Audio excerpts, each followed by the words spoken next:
Chapter 1. He opened his eyes. All that he could see before his eyes was black. There he was in the darkness that spread like a tabernacle before his eyes, unable to distinguish any shape. He thought there was something wrong with his eyes, so he blinked. Even after closing his eyes a few times and opening it, all he could see was still a thick darkness.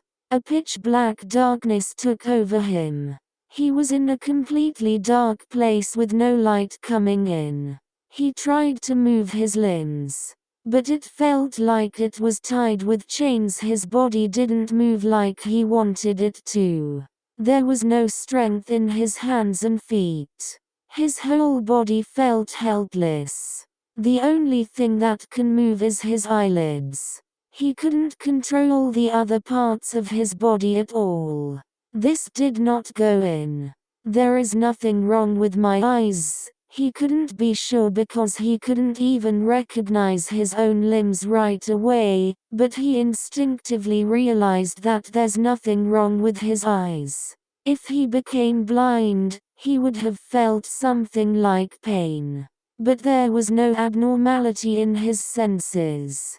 Then it meant that there's nothing wrong with his eyes, but that the space in which he lay was unusually dark. A pitch-black location with no light coming in.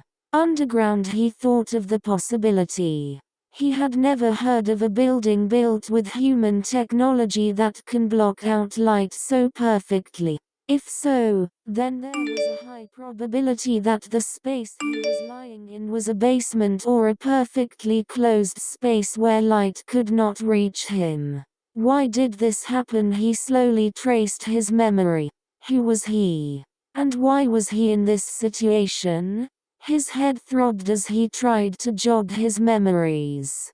He couldn't think of anything, as if his brain had been struck. It hurts. Tears were soon streaming from his eyes. It was as if someone had put a finger in his head and swung it around. He forcefully swallowed the scream.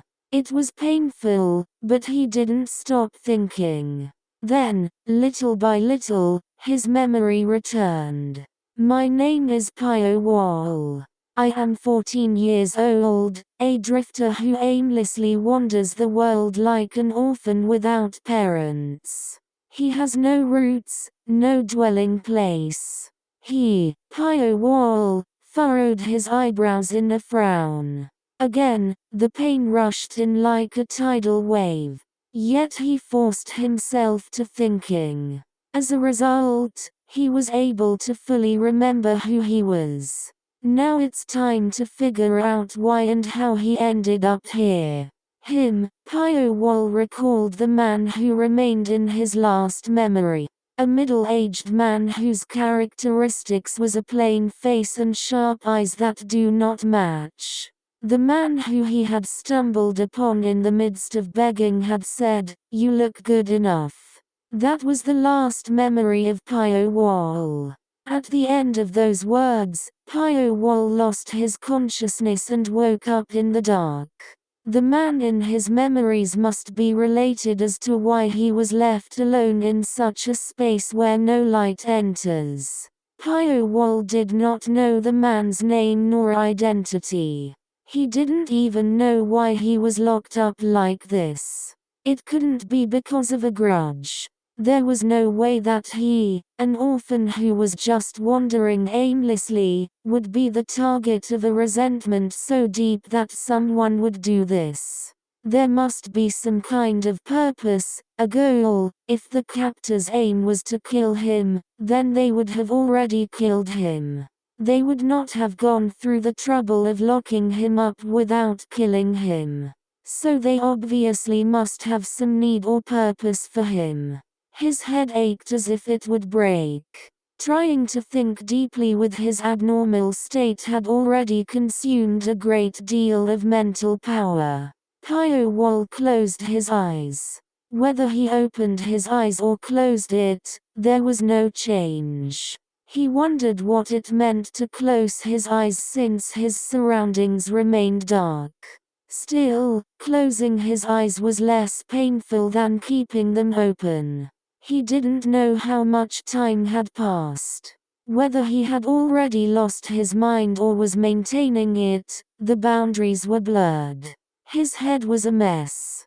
Still, Pio Wall struggled to find a clear spirit. After a while, his mind became clearer as if his efforts paid off.